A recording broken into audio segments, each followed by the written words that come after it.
Disaster. I'm your host, Will Carey. I appreciate you listening this week. Appreciate you for finding this podcast. If you want to check out my upcoming show dates, you can go to my website, willcarey, that's C-A-R-E-Y, isfunny.com. Again, that is willcareyisfunny.com. In particular, I want to plug a show I'm doing with a storyteller by the name of David Lawson. I'm working on my one-man show, which I'm currently calling Laughing Through the Sad. And it isn't a typical one-man show in the way of just art hitting you in the face, just money-shotting itself all over you with art. It's more a collection of stand-up and long-form stories that I've been working on for a while. And this is my first attempt, even though I've done the show a couple of times, of putting it together. So if you would like to see it, I'll be doing it at Bunga's Den in New York City, January 23rd at 8 p.m. And it's a free show, and I'm on a double bill with very funny storyteller by the name of David Lawson. He'll be doing his one-man show, Flyer Guy. So if you're in the area and want to get some drinks and laugh, I would appreciate you coming out. On the show this week, we're going to talk to one of my good friends by the name of that's not his actual name, comedian Drew Morgan. Comedian Drew Whitney Morgan is on the show this week, and we had a great conversation. Drew is one of these guys that I haven't known for a really long time, but he's someone that I connected with instantly as far as attitudes on comedy, and in particular music. Drew is from the South, and we talk a lot about country music, and we talk about the engineering of what turns into manufactured pop music. And going along the themes of awesome and disaster, Drew tells me this incredibly intense story of a person of a hardship that he had to endure with his family, and what he experienced during that time. And I don't even want to talk about it too much now, because it was incredibly powerful and meaningful, and quite frankly, if I can be honest, uncomfortable, because when someone tells you something very, very painful that they had to deal with, and you don't have any way to relate to it, you're just kind of stuck. You're just kind of stuck in that moment, and I never know what to do, because I want to fix problems, and a lot of time, and I'm learning more and more that I'm just powerless to fix a lot of things. But you can be there for someone in some capacity, and we talk, and me and Drew talk about that, and we talk about music, and we talk about comedy, which are, again, the things that I can communicate with people. So that's really it. So please listen to this conversation with my friend Drew Whitney Morgan, and I will talk to you afterwards.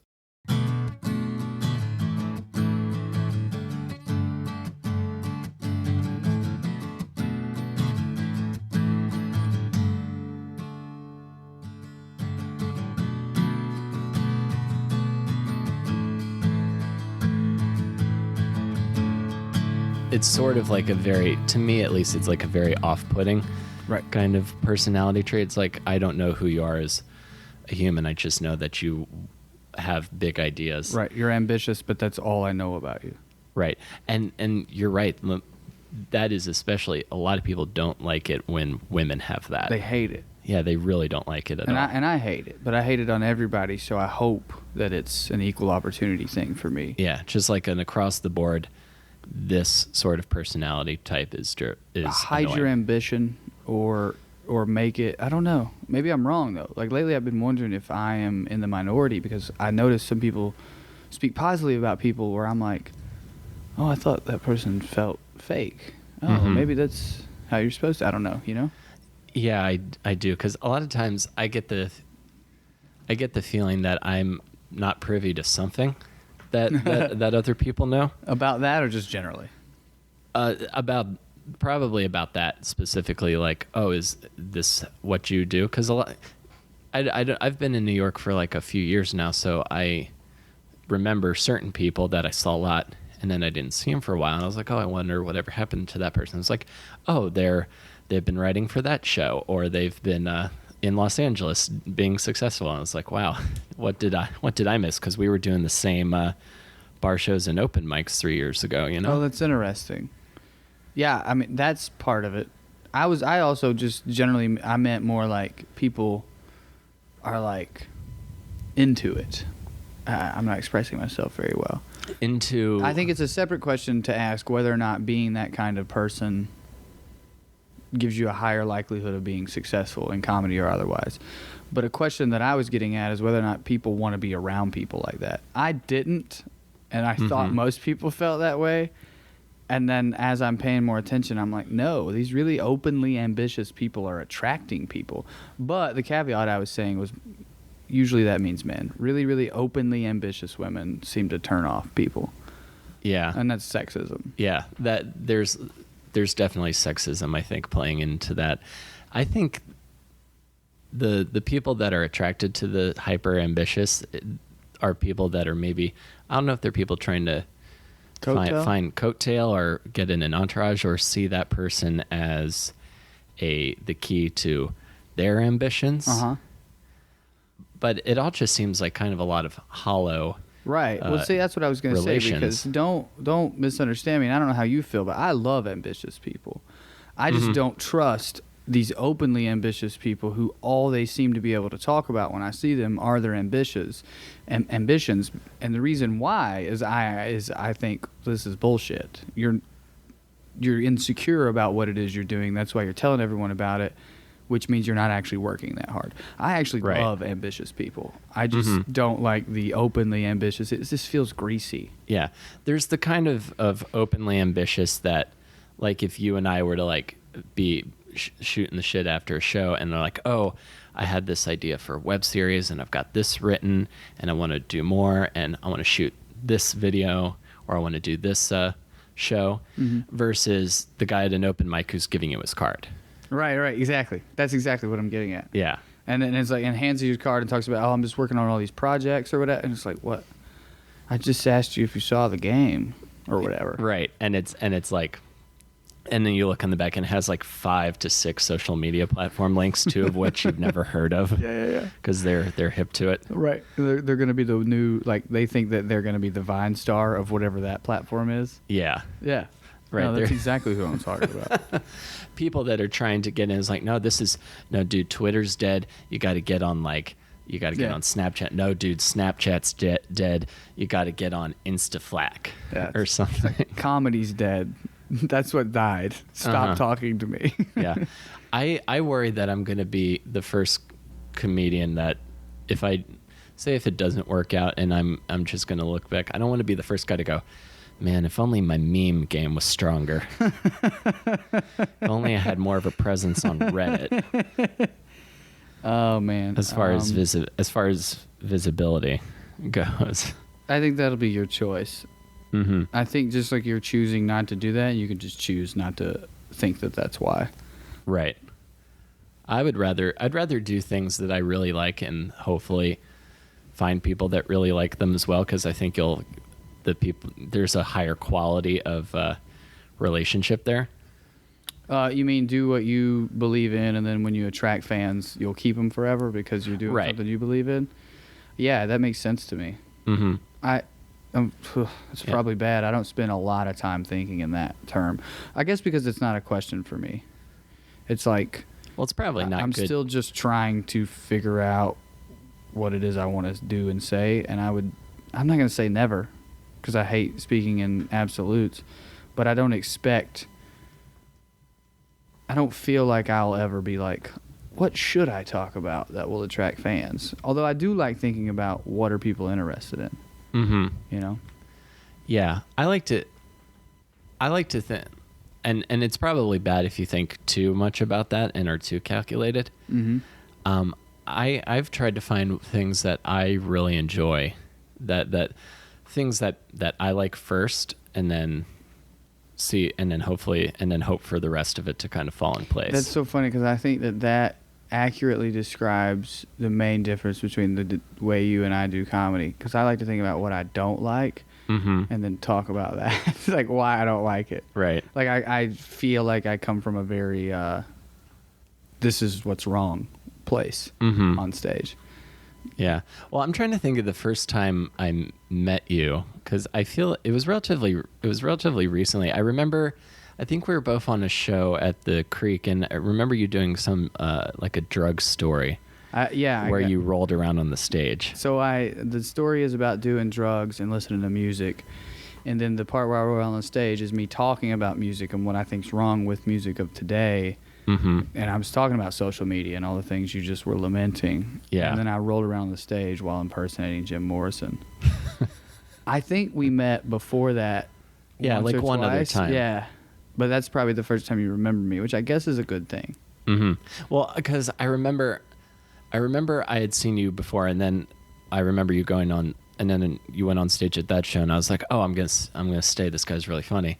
And then I was just dying watching. Oh, thank you. Watching that story, I thought That's it was really funny. hard to do at a bar show.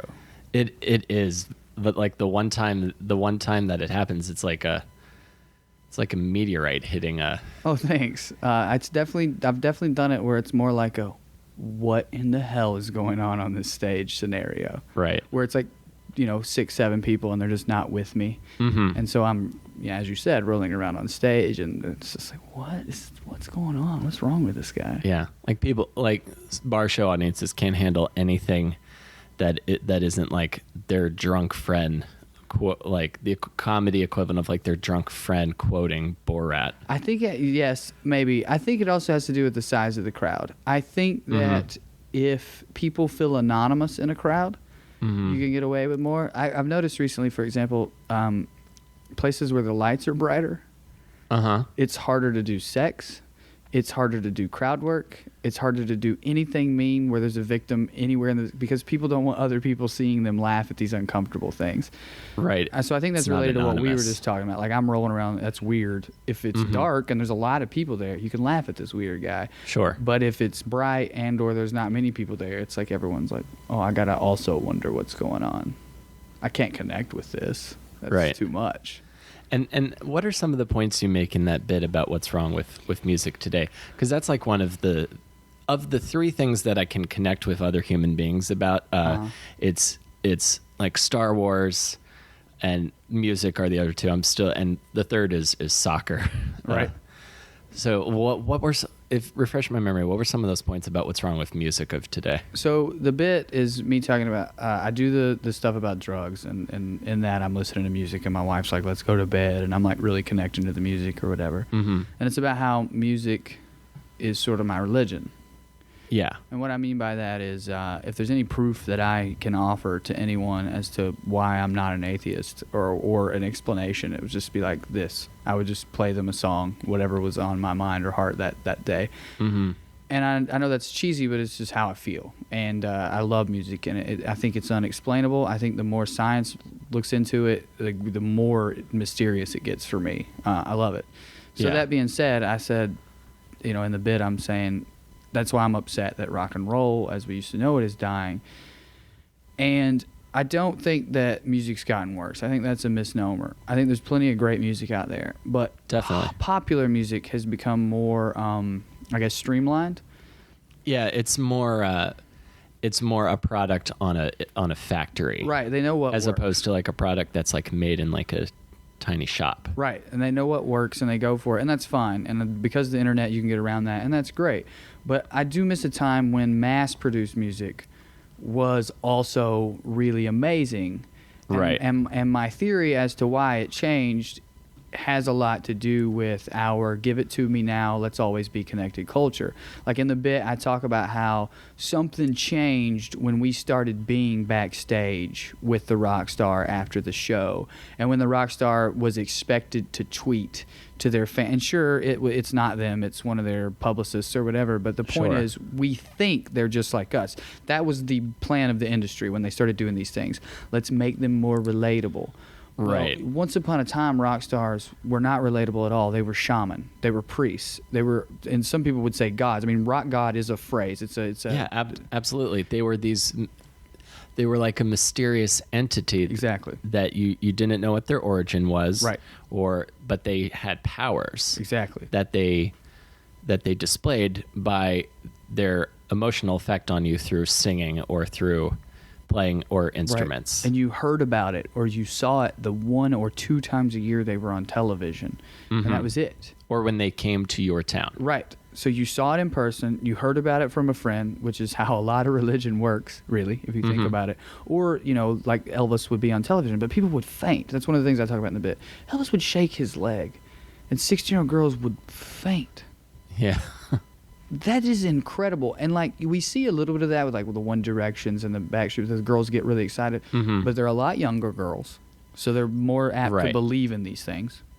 Yeah, they're not cynical yet. Exactly. And maybe, I don't know how a 16-year-old was in the 50s and 60s. Maybe that's the same. But what I know is not the same is that a whole movement of people believed in, the Doors and the Beatles and some of those people from that era.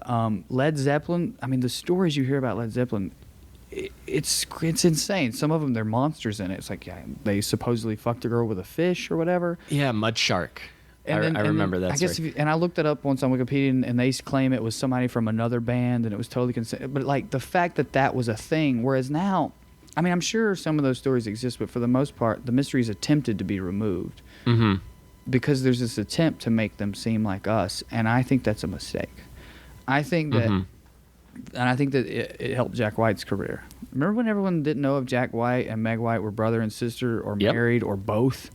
Yeah, I absolutely do. I think that's great. I think he did that on purpose. I think he was like, no, we're going to throw some mystery back into the rock star. And I missed that. And I think that it helped. And I think that is a little unrelated.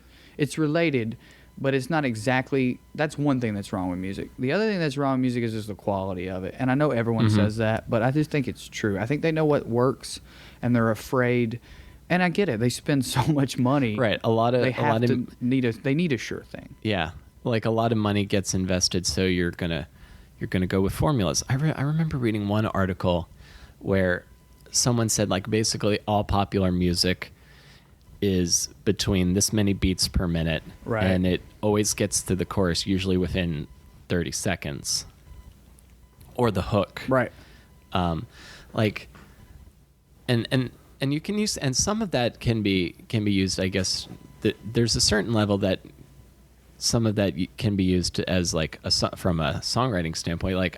There's this really funny video of Dave Grohl and Kyle Gass backstage at some festival, and Dave Grohl just takes the phrase "life's a bitch." He says, "Oh, with lyrics, you just think of it like a bumper sticker," and then he just plays 3 chords and he sings this incredibly catchy song, just saying "life's a bitch, but keep on trucking" over and over again.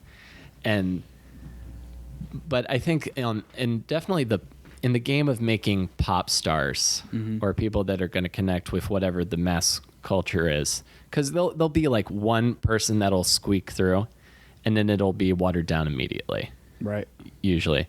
So I agree with you. What you're saying is that as it becomes more calculated and more something that they can put stats to, it becomes just people doing a job as opposed to people doing the thing they got to do. Right. And I don't necessarily think there's anything wrong with that being a thing that happens. Let's figure out how to make really popular music that makes a lot of money. That's totally whatever. That's a business thought. Exactly. I don't understand. I have a tough time expressing anyway a theory as to why and how the Beatles had so many number 1 hits, for example, that were legitimately the most popular song at the time, and then in my opinion legitimately great and had a lot of artistic integrity. And then these days that seems to be rare. It seems to be either someone with a lot of artistic integrity who does well in one chart or one demographic, like Jack White, but he never sells more than Katy Perry. Right. As an example, I don't know why that happens. Right. I wish I did. I wish I could express to you, here's why it happens, and then I could say, and this is why I'm okay with that or why I hate it. But mostly I find it confounding. Yeah. And this is an analogy I've said before. I think of it like like a pop star like Katy Perry, or maybe even Meghan Trainor, if you want to put her in that Right. sort of category. I don't know who that is. The All About That Bass. All about That's that bass. that No song. trouble. Yeah. Okay. So like they're like the equivalent. I try to compare it to coffee. Yeah. So they are the equivalent of like a frappuccino with something with a lot of whipped cream, very harmless, that a lot of people are going to enjoy at pretty much any given time. Okay. Whereas I think someone with a lot of heart and a lot of soul that'll make you feel something is like maybe the equivalent of like a shot of espresso, or Right. espresso macchiato. It's good and you like it, but you maybe can't have it don't want to have it all the time. And I'm totally fine with that analogy, but now what was going on back in the day when the most popular music also seemed to have a lot of heart? What was going on then? Was Right. coffee brand new, so we just didn't know any better, and espresso was all that we had? Either that or everybody was on too much creamer to notice.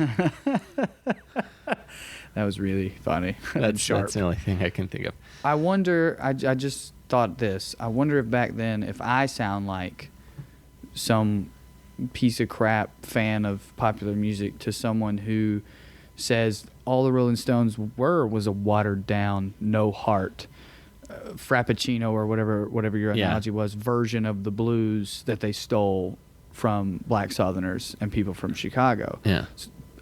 Is that, I genuinely wonder this with an open mind and heart. Our future generation is going to be like, this new fucking Justin Bieber album was a masterpiece. Because I don't know if you've heard it at all, but I heard it in the bar the other day, like 2 different times. I was like, who is this? And someone was like, oh, that's Justin Bieber. It's decent.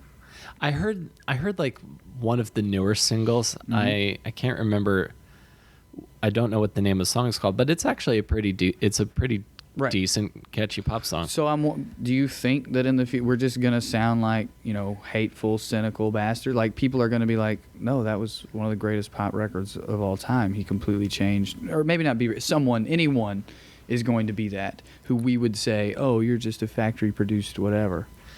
I think as long as we can keep as long as we can keep our hearts and minds open to the new artists that are going to come, that are going to be the new espresso, in this analogy, I think we can avoid being cynical bastards, because I think when people are like, oh man, music nowadays is terrible, manufactured, Right, I hate that. flags of the Jeff Rattles of the cultural zeitgeist, man. I think those guys are just angry that the stuff that they were listening to around the time they started getting laid is not relevant anymore. That's exactly what it is. And I hate that because, as I was saying earlier, music is great right now. It's just that you gotta work at it. The top 40 on the Billboard charts may not be your thing, or you may not like any of that. You may say, this is crap, this is mass. Fine. But music, oh my God, and rap is ridiculous right now, and I'm too ignorant to go into a detailed conversation about it, but just like, I feel like I got a good friend who sends me stuff. I feel like every other week he's sending me something that blows my mind, where I'm just like, It's important to have that guy. what is going on? How is this person flowing like this? Or I can't believe a 19-year-old is saying these things, that kind of thing. Yeah, like the first time someone sends you "Run the Jewels" or something like that, it's like, wow, I didn't know Well, I this knew who was Killer possible Mike anymore. was before, so that one wasn't one. But yes, that's the kind of thing I'm getting at, where it's like Run the Jewels, especially because it was prophetic. Yeah. Like it sounds like an anthem to what's going on in America with the justice system and Black Lives Matter. But it came out before that was part of the zeitgeist. Yeah. Now those issues were there. I don't mean it predated the issues, but it they've- predated the hashtags. Right. It predated everybody Right. talking about it. Right. Well, that's what's great about Killer Mike. Yeah. Yeah, I've got to go back and listen to more of his stuff. Listen to Reagan, which was a track before Run the Jewels even got together. Okay, Reagan. Yeah, it might be called Fuck Ronald Reagan, actually. Nice. Because I grew up, I was a big after I got out of my rap metal phase, That's a great phase. Sounds like. I went through I was listening to a lot once I got out of pop punk and was starting to learn what like hardcore punk and like original punk rock is.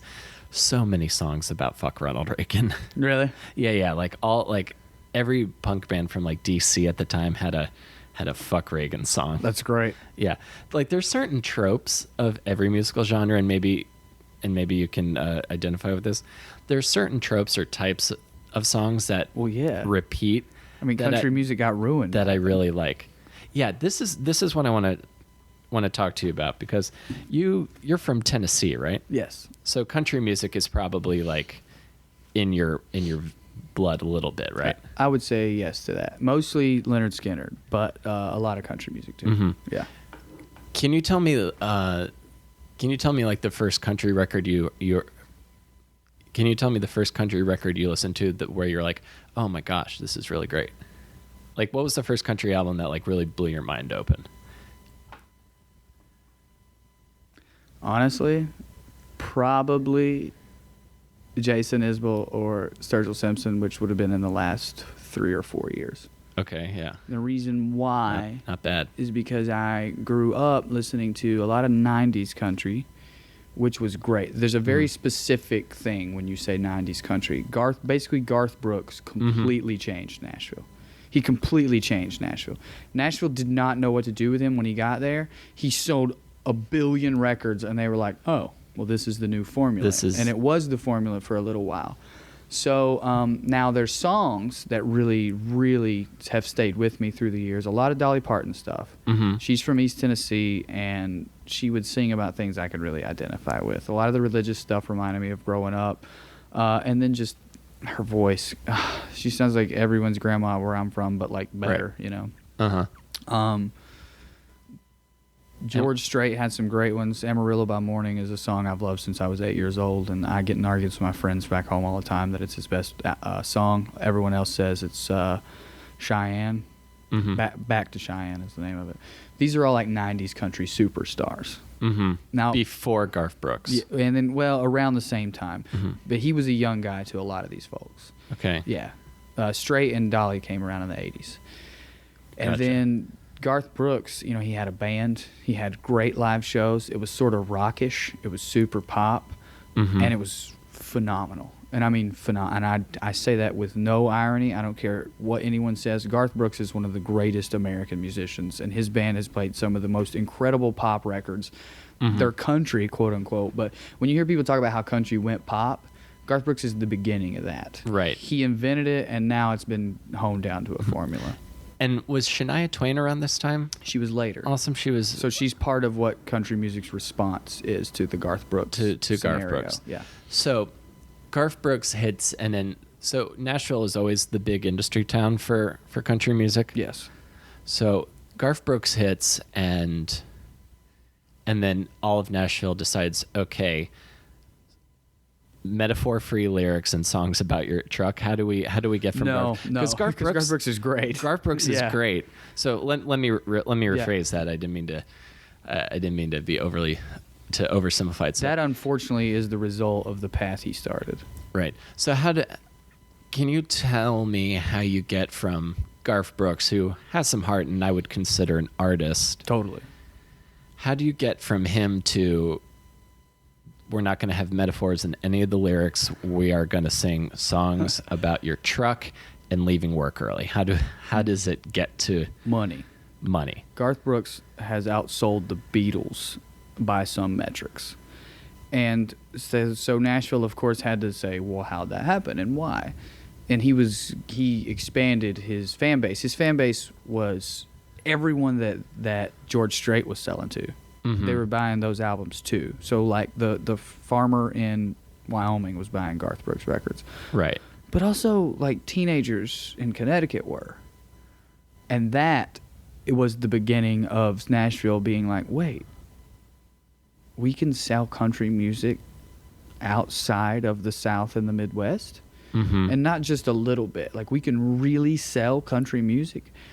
And Garth Brooks was the first one to do that, because if you look at some songs like The Thunder Rolls, do you know that song? Oh, I love that It's song. a great song. Great song. That's not a country song. No. He just has an accent. Exactly. He has an accent, but anyone else could sing that. It'd be a rock and roll song. Exactly. So, and it was great rock and roll. All right, so we can make rock and roll music in Nashville. Great, let's do that. Wait a minute. Why would we make rock and roll music? That's really hard to make. Right. Why don't we just make pop music? We don't even need to hire anyone new or get a new talent in here or do what Garth Brooks did and reinvent a formula. We'll just put an accent on the old formula. Right. Country music right now is adult contemporary pop. Yeah, it is, like Lady Antebellum, and Yes. I don't know what Nickel Creek are doing nowadays, but I knew them when they first started out and they were playing more bluegrass stuff, so I don't know what they're doing now. mhm. It was pop bluegrass, but it was bluegrassy. Yeah. But yeah, Or the Florida Georgia line. Yeah, that's exactly what I was going to say. Fire. I hope their tour bus explodes right now. I know, they're the worst. This is the worst. They're the worst. The worst. They make me angry. Oh my God, they're the Nickelback of country music. Yeah. It's ridiculous. Yeah. And it's like, and it's not that I don't hate, like, let's have a party, it's the weekend kind of vibe of songs, but I just don't like when they do it. Well, Zach Brown is a perfect counterexample. He has a lot of "It's the Weekend, Let's Party" songs, and almost none of them have cliches. If they do, they're not full of them. Like, he'll say fried chicken every once in a while, but look, in the South, this is what we do. Yeah. And his stuff is great.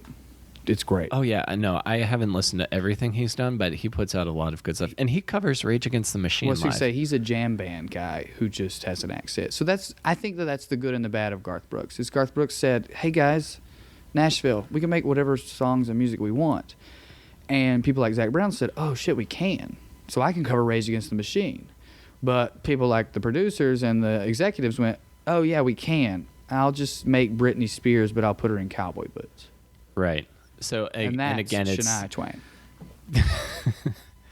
and then again you have the machine turning it into an assembly line for profit. And it didn't die completely. I think that the Dixie Chicks, who made so much money, made great music. Yeah. Formulaic, I guess, but a different formula. And then there's some other people. Shooter Jennings makes pretty good music. Eric Church, when he first came out, was a little less formulaic. Now he's making a lot of money. Mm-hmm. I think Brad Paisley is formulaic but very talented, and his guitar playing is super. No, unique. he can play. I heard him do a cover of "Sharp Dressed Man" Yeah. by ZZ Top. Yeah. He can play. He's got been a fun playing guitar since he was like 14. Yeah, and he still will have the fun fishing song. I'm going fishing. Yeah, That's and a then great song. That's a great song. Or I'll even admit this. This might be a bit of a guilty pleasure. How do you feel about Darius Rucker from Hootie's country albums? Well, I haven't listened to the country albums. I love Hootie and the Blowfish. I think that I was the right age for it. You know what I mean? It was great. It was emo, but with a good melody. Right. I don't. How old were you when they broke? That was like in '94. In '94, I was probably a little too young, but by '98, I was in 8th grade. So probably '97, I was in 7th grade. Around that time, that's when I got a hold of them, and Let Her Cry. Like, you're in 7th grade. Yeah. And you can sing along because there's 3 chords. So so with no musical talent, you can you know what I mean? Yeah. You can pull that out at a party. I think I learned how to play that on the guitar, 2nd or 3rd song. I saw them live a few years ago. They played the Volunteer Firehouse. There's that has this huge stage and field behind it in the town where I grew up, and they were great. I bet. Those are studio musicians. Yeah, they put on a really entertaining show. 2 encores. Yeah, had a pretty awesome cover of Champagne Supernova. You know what that reminds me of is What's Mumford and Sons. They're another one of those bands that they're are so tight live. It's unbelievable. Yeah, they're great. Yeah, I haven't seen them live yet, but I really want to. They win people over every live, especially festivals. That's why they play festivals too, because I've seen it at festivals where they start out playing and everyone's like, oh, they let them headline again, and then in spite of themselves, everyone starts having a great time, right, and people trickle in and be like, that's why they have them headline again. Yeah, they're like a really good orchestra or something. It's just like the sound is so big and they're so tight. Well, and again, this goes back to how corny I am about music. It's undeniable. Yeah. It's undeniable. Yeah, that's that old trick. Like any like industry podcasts where people talk about, oh, how do you make it in entertainment? It's be undeniable. Right. And we're all trying to figure out what. Right, but I think that is. music as an art form itself. I know one person who claims to hate music, and he's a hateful person. Yeah, well, he doesn't deserve any joy in his life. Right, He's no a joy. person. I think secretly he cries. That's why he doesn't want to listen to it. I think it makes him cry. It's possible. That's what I believe in my heart. That when no one's around, he turns on opera. Italian ladies make him bawl. That's Yeah, my and theory. he just puts on like a cloak. Yeah. Has like a cloak and just starts like half of a mask. Just starts Breaks really out in feeling hives. it. Just really starts feeling it. Yeah. You know. So you're coming. So you come of age with music, and you're like preteens. Yeah, I would say come of age. That's an interesting question. So like growing up, it was all Dolly Parton, a lot of gospel. My parents are very religious, and then What kind of religion? My dad is a Baptist preacher. He didn't start preaching until I was 14. I was raised in a Baptist. Before Baptist church, it was some kind of independent church that I don't remember. And then my mom started going to a Baptist church. My dad didn't go to church at this time. Music an important part of the Baptist Yeah, experience. we'd play our own, and it would be 3 or 4 chords, capoed, or someone would play on the piano by ear. And these are just old hymns. And it's inside me. It's the way I hear music now is that way. Like if I ever write something down myself, if you break it down, it's just a gospel hymn. Wow. It's just in me. So it was that, and it was Leonard Skinner. My dad listened to Leonard Skinner tapes in his truck exclusively. So literally every time I was with my dad, I think I know every Leonard Skinner song. If I don't know necessarily the words that I can sing along, like I've definitely heard it. Okay. Including covers, because he had all their that are recorded. Like he all had the their bootlegs live. and all the B-sides. As far as I know, I mean, I'm Nice. sure he missed some, but yeah, Sure. that was before the internet. And where'd you go to high school? I went to a place called the Sunbright High School. Where's that? It's in Sunbright, Tennessee, near Oak Ridge, Tennessee, which is next to Knoxville. It's like an hour from Knoxville, middle So- of nowhere. I graduated high school with 43 people. 43 people in your graduating class. Yeah. Wow. I a thought I private. had a small graduating class. I had like, I think a couple hundred. Yeah. So, wow. So rural country living. That was it. As they say. Let me ask you this too. You're from Tennessee. People from New York, I'm from Maryland. People from New York think I'm from the South, That's interesting. but I don't think I am. You're not. Maryland isn't. I mean, yeah, there's Southern accents in parts of Maryland, but Really? I don't consider it Even the that South. surprises me. You guys are very culturally different, I think. Yeah. I don't know that for sure. One thing, this is an interesting thing to associate with it. Obviously, there's the Civil War stuff, and like that becomes a big thing for some people. I think football's huge. I think the Yeah. SEC, like Maryland is so far removed from the Southeastern Conference of football. That, Right. like, growing up, what I understood as the South, it meant certain things. It meant music, it meant religion, and it meant football. And all those things come together to make a part of our culture. Okay. I don't think any country music stars come out of Maryland. If they do, they don't tout that that's where they're from. They hide it. You know what I mean? Yeah, not that I'm aware of. There's this guy called there's this group called the Sam Grow Band that are from Maryland, but I think that's the only one that's really coming to mind. So yeah, because football's like American football is like huge in the South. Is it the Tennessee Titans where you're It's from? like where I'm from, it's offensive that you said American football. That's how I'm football is. No, I'm not mad. I'm just making a point that that's how important football Be is. like it's football. Yeah, Now leave yeah. my country. Exactly. Queer and something horrible like that. Yeah. The Titans are pretty big. College is bigger. I'm from East Tennessee, which is about 3 hours from where the Titans play. And the Titans came when I was like 12, so it's a new thing. And they're big there. Nashville loves their Titans, and I love the Titans. I cheer for the Titans. But college football is just huge. Yeah. Yeah. What's the tailgating, rivalries, Saturday. Used to be like the radio play-by-play men for each school. They were celebrities as recently as a decade ago. Now, like less so. But like John Ward, the voice of the Vols, UT Volunteers, may rest in peace. He was a celebrity in Tennessee, and people from other schools and other states knew who he was. Wow. And he would do the radio footballs. And it's just like an ingrained part of the culture. Right. We would watch this game on TV and turn the sound off and listen to John Ward. Going back to country music, do you know who Kenny Chesney is? Yeah.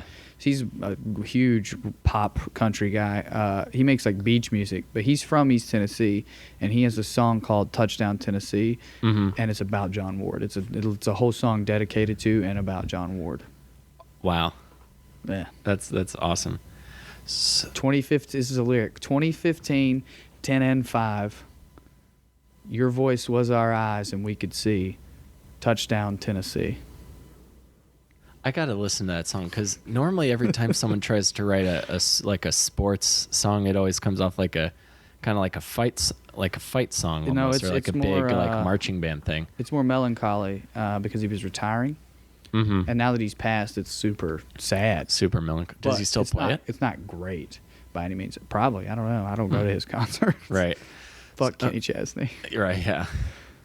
So you're Although Back Where I Come From is a great song. Yeah. It's about East Tennessee. It's really good.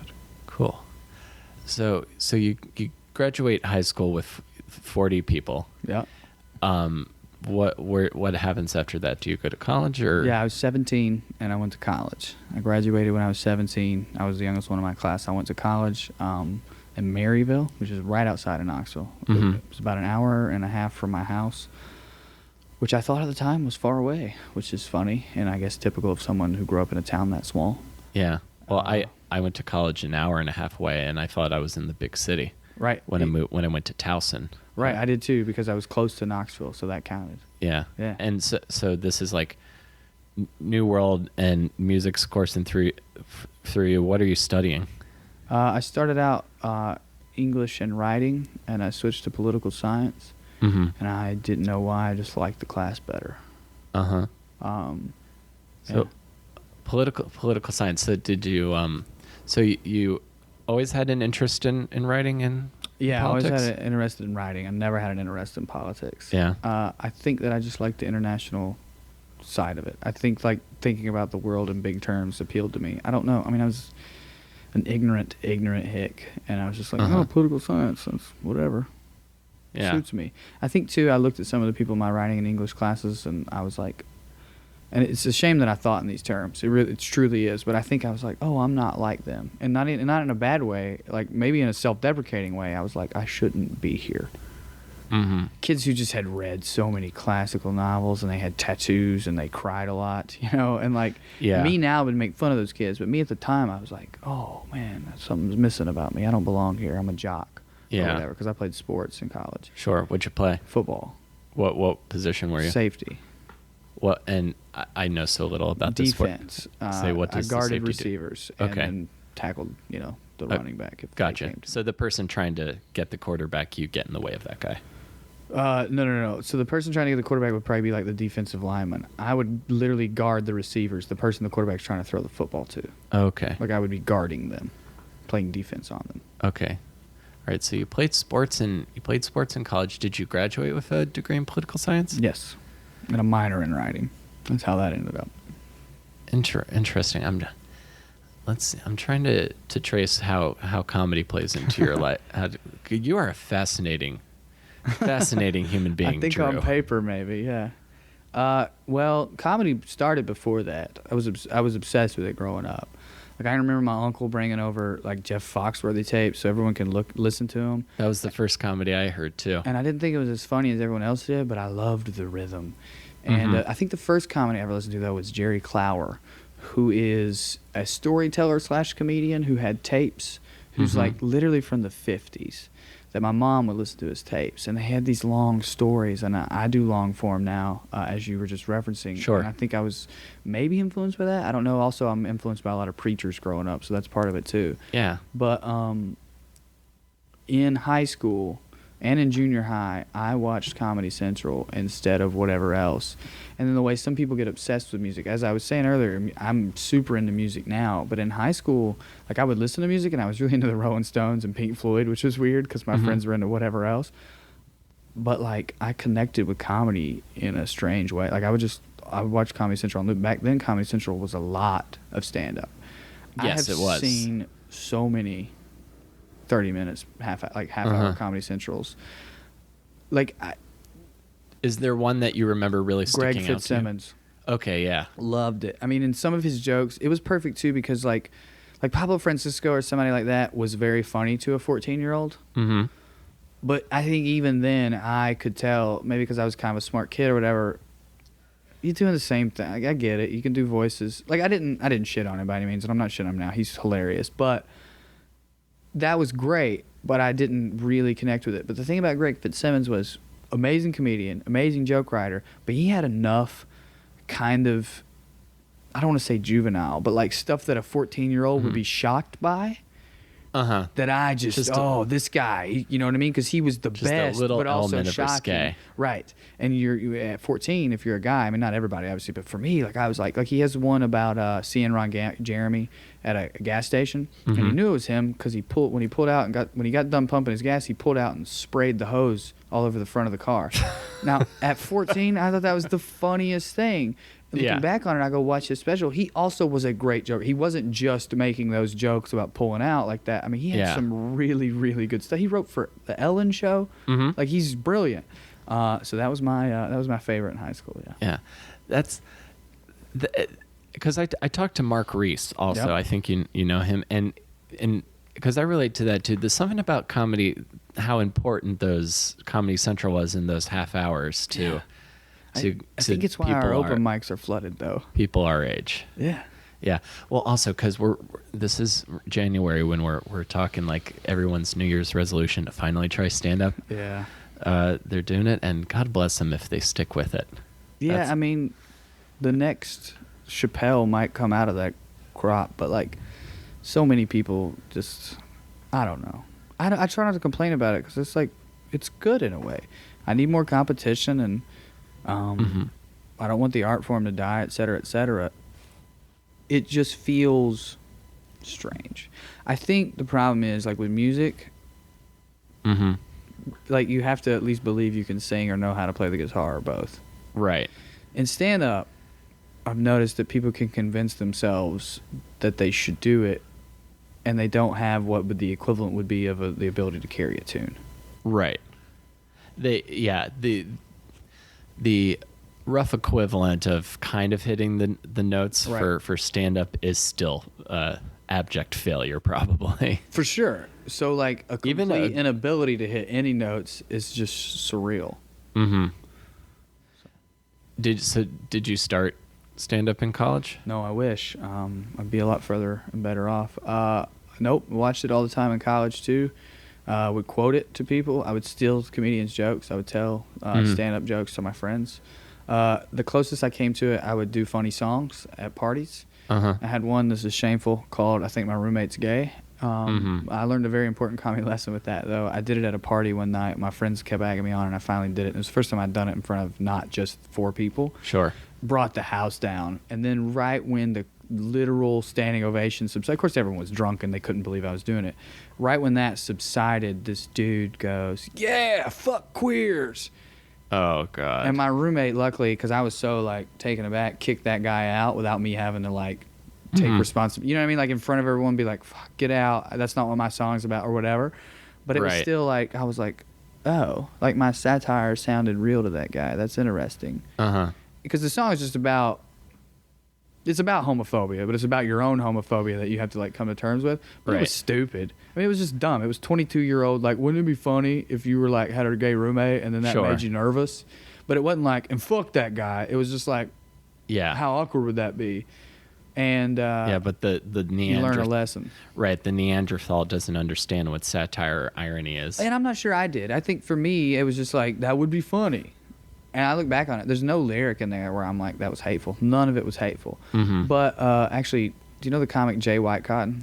He's doing pretty good. Like, I think he's been on last. Anyway, he posted the other day. He said something about, I feel like a lot of problems with that white men run into in the world is where we accidentally cross the line from genuine curiosity into, I think, hateful ignorance. I don't remember how he worded it, but I was like, oh, I was that guy until I was probably 25 or 26. Yeah. And that's not, no one feels sorry for us. That's not my point.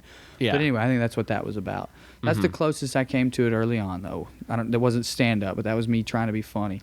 That's not Yeah. true. When I was in high school, I did an open mic where I read a funny poem at this like camp. I went to governor's school for the humanities, which is like a summer camp for kids. Okay. And we had an open mic, and I did a poem that was full of inside jokes. And all the guys on my hall, because we stayed there for a month. It was Right. And that felt great. That was probably like when I really thought, oh, I got to try this. Yeah. So then I did the song in college and nothing else. I went to law school, and I kept thinking I'm going to try this. I went to Boston College Law School. I kept thinking they have a Oh, you went to Boston College? they have a competition every year, and I was like, I'm going to do it. I'm going to do it. I never did. And then I don't know if this is why. My brother unfortunately got in a lot of trouble.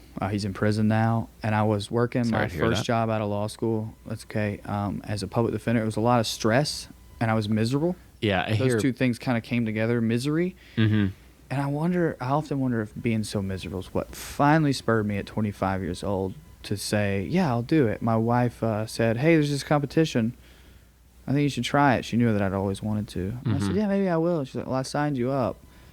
And I still think I would have backed out maybe had I not just been so unhappy at the time. I was like, yeah, I need something.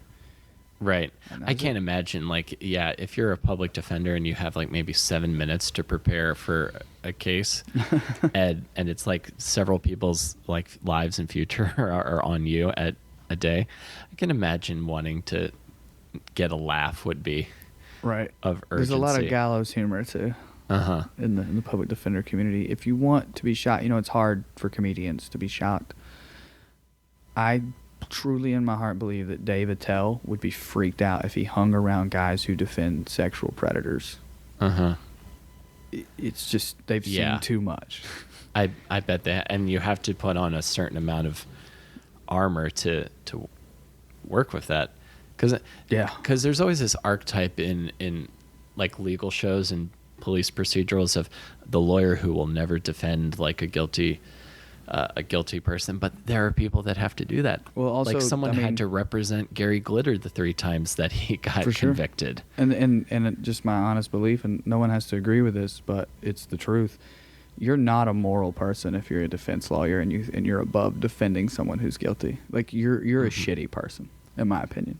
Like if you are a defense lawyer, that means you know about the system and you know how it works and you know what it means and you know what all that stands for and you know what the right to trial and the right to counsel is all about and why it's important.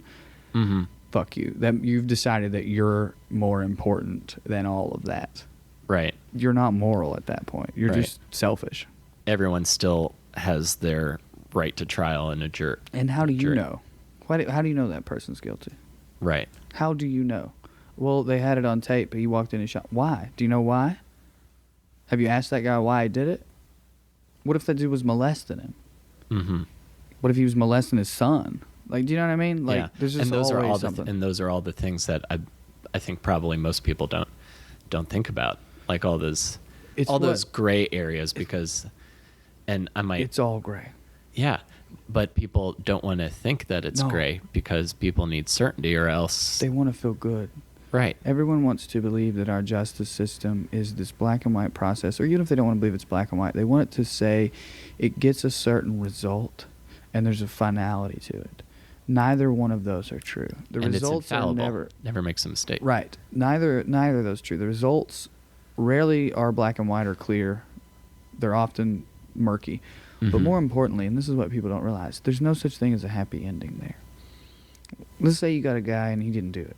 Mm-hmm. And you fight tooth and nail and you win. You went to trial and you got a not guilty. And everyone goes, oh, see, now that's a happy ending. In that year and a half that it took for you to go to trial, he had to get his name in the paper, look his neighbors in the eye, potentially lose his job because of the work that he missed when he got arrested, explain to his family that he didn't do it, go through the fear and the anguish and the humiliation of a trial, win, and then now let's think about the victims. Let's say it was a theft situation. They got robbed. Mm-hmm. And this dude didn't do it, so he got off. What about them? Now they just didn't get any justice because the wrong person was arrested by the system. Right. So that's like my example of it. And then even in the guilty guy goes away. Well, the crime still happened, and people who didn't do the crime, they have to suffer too. Like, what if that guy has kids or family? And I'm not saying that's any reason to let anybody off. That's not my point. My point is there's no happy ending. There's Right. just, we have to deal with a problem. Yeah. There's no real closure. There's only like at some points it almost seems like it just becomes like revenge. Like Right. and that's It what is. people are out for. So I don't know can about victims, but the state is after revenge. Yeah. So being trapped in that, does comedy help you claw out of that? I think it did in a lot of ways, yeah. I don't know, man. I have a lot of guilt for quitting. I felt very proud of the work I was doing and like it was important, but I just couldn't do it anymore. Sure. I wasn't built for it. Like, I hated most aspects. I love my clients. I like talking in court, but I didn't like paperwork. I never should have went to law school. That was a bit of a mistake. I mean, I learned a lot, and it got me out of, Tennessee and stuff. But, yeah, I don't know. I think it helps deal with it. I'm not sure. Mm-hmm. And this was in Boston when you started. I started law school in Boston. I was a public defender in Miami-Dade upon graduating. Oh, Miami. Yeah, and then I was a public defender in Knoxville, closer to home. After my brother got arrested, I moved there and started being a public defender there. Okay. And then what brings you to New York? My wife's an actor. She got a movie filmed in Oregon, but around the time that happened, she had said she wanted to move. And I had wanted to move. My brother went to prison, as I said, unfortunately. And so that chapter had closed. And I was just I needed to get out of East Tennessee. It felt heavy. Mm-hmm. Too many reminders of stuff you didn't want to. Exactly. And so it was like, hey, this is a good time. If the timing's right, you're going to really do this. You followed me to Boston and then Miami and then back home because of my brother. Because, see, we had planned to move to New York, and I was going to be a lawyer here, and she was going to be an actor here. Mm-hmm. It just took us forever to get to it. And then when I got up here, I had been doing comedy at that point for about a year and a half, I guess, 2 years, but not that steadily. And when I moved up here, I took a month off from work, and I started doing comedy every night, and I was like, wait a minute, this is who I am. That's great, man. Yeah. I'm glad you had that realization. I had the same thing too. Like the first time I did an open mic at a sports bar where they didn't turn the Ravens game off, and I was being incredibly derivative of Mitch Hedberg. The first time I got like a laugh, I was like, oh, okay, this is it. And then just being in the grind and being around of New York and being around all these incredibly funny people who I enjoy, these wacky people, I can't think that I wouldn't want to not be doing it. Well, I have, I want a life, and I've often thought, can I keep the grind up forever? But I've realized, even if I can't, I'll never stop doing stand-up. That's good. Like, I can imagine a scenario like Andy gets pregnant. That's my wife's name. Mm-hmm. How long have you been married? Almost 5 years. 5 years? Yeah. Great. Yeah. I can imagine a scenario where I stop pursuing it as a career. Mm-hmm. But there's no scenario where I stop standing up. Yeah. I worry about because that's a fear I have now that I'm in a good relationship with a good person, is that fear of it not working out of not being able to do it anymore. And it's all in my head, and I feel like realistically it's all in my head, Probably. I mean, well, some of that depends on her, I would imagine. I'm very lucky my wife's an actor, and so she gets it. And she has a lot of integrity. She can't keep doing what she's doing and ask me to stop. Not that she ever would anyway, but like, she just gets it. Yeah, that's really the best way to phrase it. Mm-hmm. Yeah. Awesome, man. So like, let me ask you this as I bring us in for landing here. Is there something? Is there anything that you want to talk about that we haven't touched upon? No, I mean, I didn't really ask you what the theme of yours was. I knew we were going to talk about music. Well, for you, that's what I really wanted to talk about. I think I got a little bit. I usually like the theme I go for is I like to try to hear people's stories about how they got out of difficult situations. I'm calling the show Awesome and Disaster. Oh, okay. Because that's what I think. I don't know if I've gotten out of the existential disaster that is and was my brother going to prison completely. But a lot happened at once there. I just gotten married. I just got my first real job. And with that came an identity. Being a public defender is an identity. The way the comedian's an identity. Sure. So I was it's what I was. It's who I was. definitely. I defend the public. I correct people at parties when they say, "Oh, you're the prosecutor." No, I'm the public defender. How do you defend guilty people? I do it all the time. I love it. Like, that's who I was. I was that person. Sure. That was thrust upon me. He was arrested. I was married. Mm-hmm. Then I decided to quit that. He went to prison, and my marriage was due. It did fine, but like there wasn't a rough patch in the marriage. I was just miserable because of everything that was going on. And that kind of bled into right. That bleeds into everything when you're in that. But because I imagine family member going to prison is an incredibly difficult thing to process. It's really hard to face what all of the consequences of that are. He has three. He had gotten a woman pregnant before he went in, so she was born while he was in prison. Oh man. Yeah, the gift that keeps on giving, my brother. I don't, like being awesome in disaster. I don't know that I was awesome. Well, I want to know. Well, I guess I'm curious if all this darkness gets thrust upon you, how did you manage that? Very poorly at first. Drugs came in, not anything hard. I started smoking a lot of marijuana and drinking more than I usually did. I exercised a lot. When I realized that the drugs and the eating and the drinking were not a good way, I started exercising a lot, and that helped. The darkness, man, it did make me a darker person. I think I was always infatuated with the dark. Mm-hmm. Growing up religious, I had an obsession with the idea of living forever. Like that's one thing that you're taught, and really, like, you're going to live forever. It scared me. It freaked me out. I thought it was weird. I say that to say I've always had some sort of weird infatuation with the darkness, and I think I very naively craved it a little. And then when it got thrust upon me, I was like, what a silly boy I was. Yeah. What a silly, silly boy I was. Right.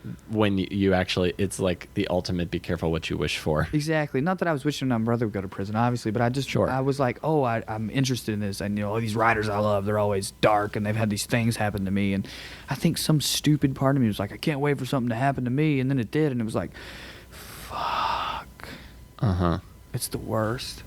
Is he getting out anytime soon? He's got 10 years left. He killed a guy. Oh man. Yeah.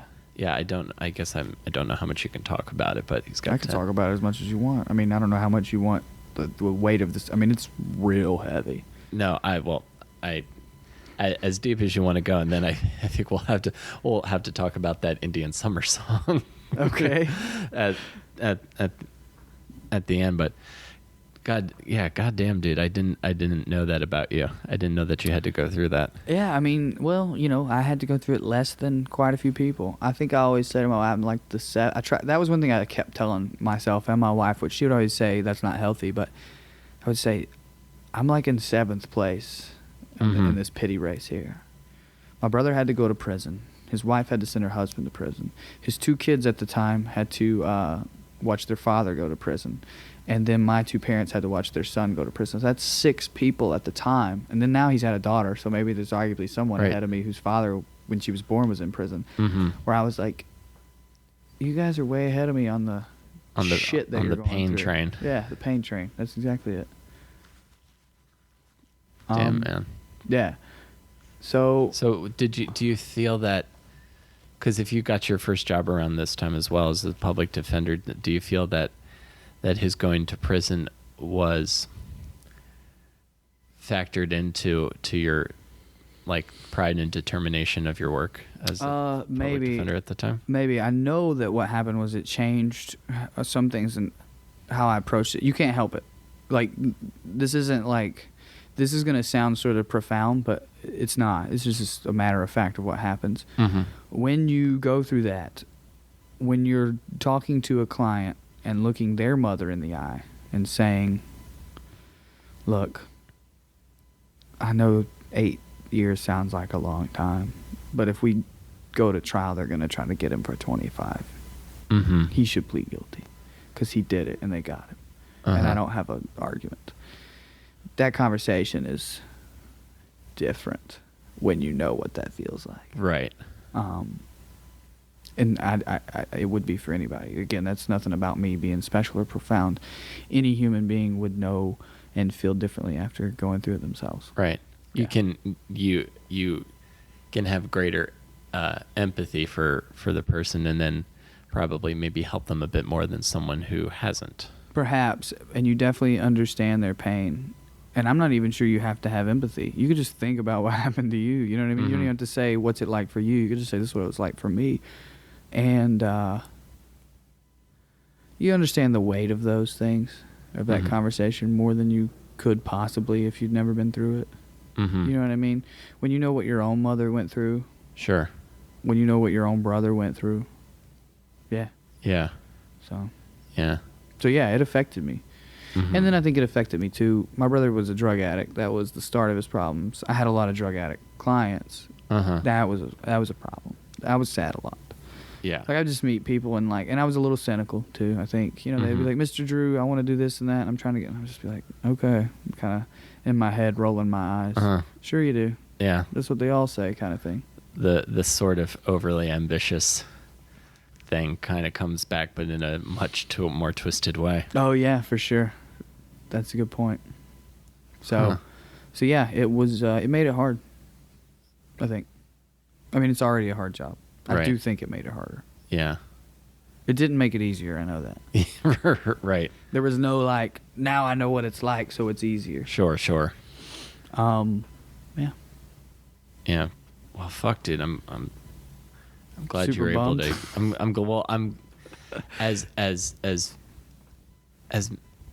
messed up as that is. I'm glad you were able to work through it and process it. Well, I didn't kill myself, but I'm not sure if I was able to work through it and process. Not that I wanted to. That's not. I didn't mean to be dramatic, and I don't mean to be flip about that. Sure.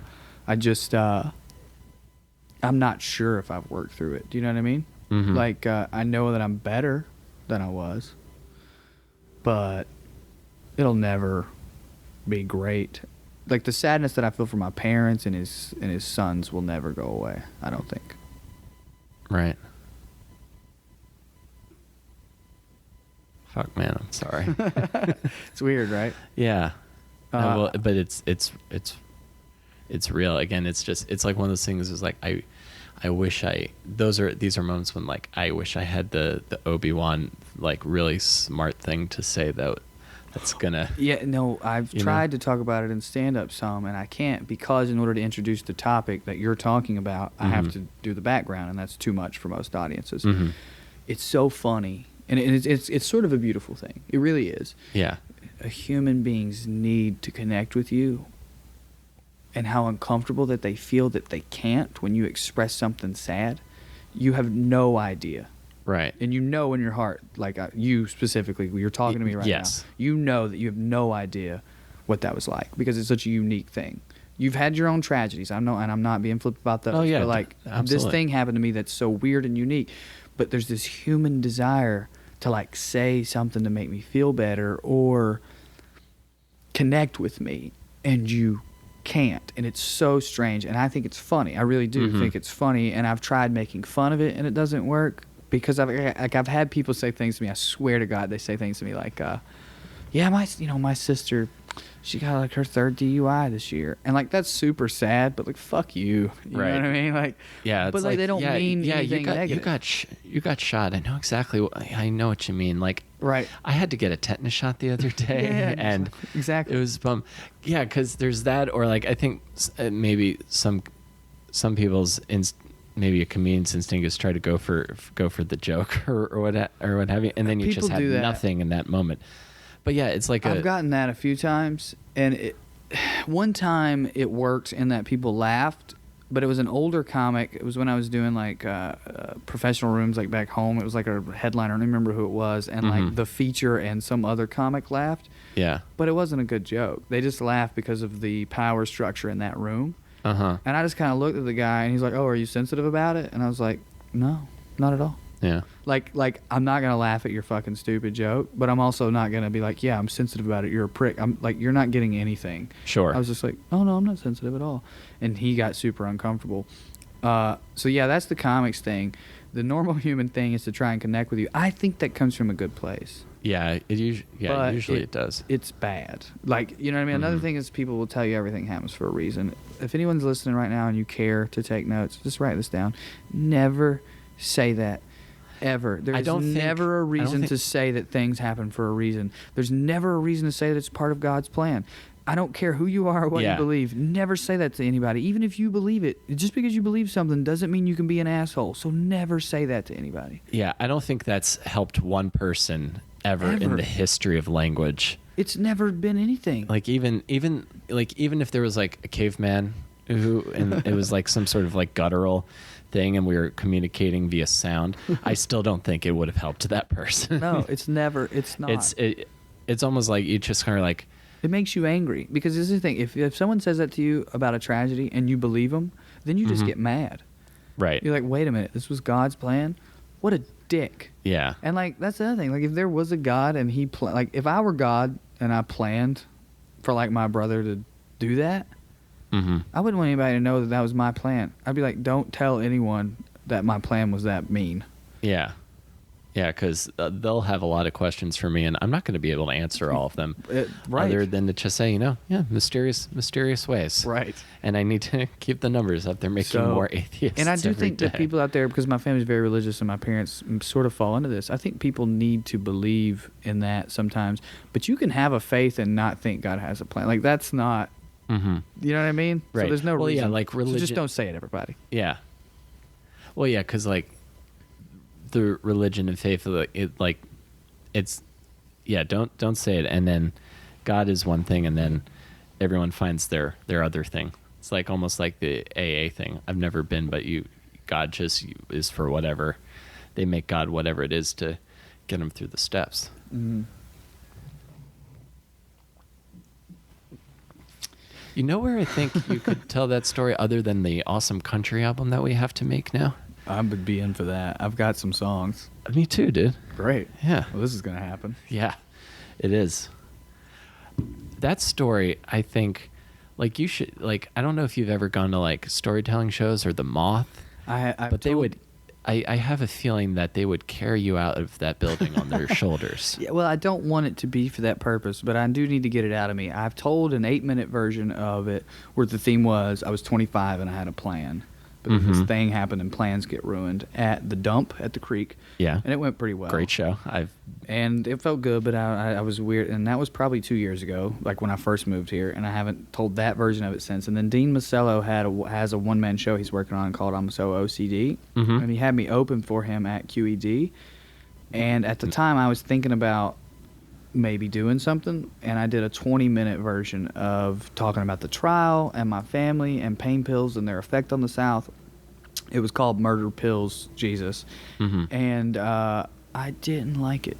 Yeah. Everyone loved it. People were crying, but I think I'm just not ready to let it go, maybe, and I also don't want to ever be trying to get something out of it. Sure. Other than just catharsis. Yeah. Yeah, you don't want to feel like you're profiting off of other And people's comedians misery. are, and this is part of why I'm drawn to comedy. It's so weird, this thing I have in common with them. I said earlier, I was always sort of perversely interested in struggle. Comedians have that about them. We have this weird interest in the macabre and in the struggle and in and people who are hard, people who are tough. So yeah, I tell the story and people suddenly like give me more social cred, and I hate that. I hate that people are like me more because of my brother. That's fucking weird. It is a weird. It is kind of weird. But I get it. Now let me say that at the same breath. I was that person once upon a time. I was that immature person who's like, that dude's been through some shit. Yeah. That's not that's no testament of who you are as a person. You know, how you react to it may be, but you can't know that in a person just from hearing the story. Right. You can't know how they reacted to it. You didn't see me passive aggressively torturing my wife, you know what I mean? Like at night, and her being like, you're being an asshole right now, stop. Right. So. Yeah. But you guys are good. Oh yeah, completely. That's good to hear. Cuz I go through a lot of that with my relationship now, like balancing like the struggle of balancing trying to be ambitious, have a relationship that I spend time with, and we'll wrap up soon. I'm good. I find a lot of I find it overwhelming a lot of times to try to balance keeping my girlfriend happy, keeping my current employer until I don't need to work for them happy, and then have comedy feel like it's progressing. How do you, because I know you do, how do you manage to keep the wife and the career and everything in balance? Well, the comedy career, I just feel like I do everything I can. But my definition of what can I do this week is different than some other people's. And so what I mean by that is, Andy's super understanding, and she's busy herself. Sure. So we have these different but similar ambitions that give each other a lot of leeway. Do you know what I mean? Yeah. So I'm lucky in that regard. But like some people would say, well, you could have done another mic on Friday and not had dinner with Andy. And I would say, no, I couldn't have. You know what I mean? Mm-hmm. And in terms of work, I'm pretty lucky in that too. I do what's called document review, which is like a boring legal work. And the industry itself is just, it's sort of anonymous. It's kind of soulless. It's pretty terrible. Unless you don't want them to know your name or care how many hours you put it. You know what I mean? Sure. So that's working out for me in some regards. I'm exhausted all the time. I'll tell you that. Yeah, me too. Andy and I do a good job of like Sunday early. Do you know what I mean? Like I don't work. There's no mics or anything to do, and she doesn't have anything to do. So it's like we're just gonna hang out. I think that's easier when you've been married this long. You don't need to go on a date. You can eat breakfast and lay in bed. Yeah. Take a nap together. Like that's a date for us. It's pretty good too. We took a nap together today. It's great. Yeah. Oh, dude, I love like some of my favorite moments like over these past holidays. Like it's just sitting on the couch with my girlfriend and like her mom's there. We're just watching the Food Network. Yeah. Just watching all the baking competition shows. Having serious opinions about like flavor combinations. Yeah, you know, it's interesting. Like going back to us talking about watching all those Comedy Central specials. Obviously, I heard a lot of what might be considered by some people hack relationship jokes. And I remember getting this view of like this sort of cynical view that comedians had from back then of like, you get married and all you do is watch TV and you hate each other or whatever. And it's like, I've realized as I've gotten older, the reason that older couples never go out is not because, like, in some cases it may be because they're bored and they don't want to be around each other and they hate each other. In other cases, it may just be because, like, they just want to hang out at home or whatever. Right. So anyway, we do that. Although she's coming around tonight. When I leave here, she's going to meet me. We may do a movie. We may go get some dinner. And then I have a show at 10. Great. Where are you tonight? I'm at the Village Lantern. Nice. Yeah. Cool. I'm probably going to hit the creek for the 6 o'clock and then go show face at New York Comedy Club because it's part of the game apparently. I did the audition. I was like back in July and not passed for late night yet, but fingers crossed. When that you it gonna happens audition since. again? Or is that why you're hanging out? You're trying to. I'm hanging out. I'm trying to get that like next check spot. I'm trying to get like that next check spot that says, okay, you can do late night, and then we'll start moving up. I don't mind late night. I just want it to actually happen because again, girlfriend lent me some money for people's cover charges for that bringer requirement, and yeah, I need her to have a return on the investment. You know. Yep, that makes sense to me. All right. Well, fuck, Drew. This. It's been really good talking to you, man. I knew from like the first time I met you, I was like, oh, and we talked about Muscle Shoals. Yeah. That this guy, I want to be friends with this guy. So I appreciate you talking to Thanks, me, man. Cool. So everybody listen to Indian Summer by Ja Wolf. We didn't get to that, but do it. Yeah, Indian Summer by Ja Wolf is probably is your favorite electronica song this year. The only one I know or like ever. I don't think I could name you another electronica song. Yeah, it's this and I like the second Daft Punk album. Is that considered? Okay, yeah. I would call that electronic or dance. Okay. We might have to do another where we just talk about bands we like for like a length of time. Cool. Or we could just write country music songs, not on air, and do it that way. Well, if we write one and it's good, you should come back and we'll play it. All right. Cool. All right. Cool, man. Thank you, Drew. Yeah.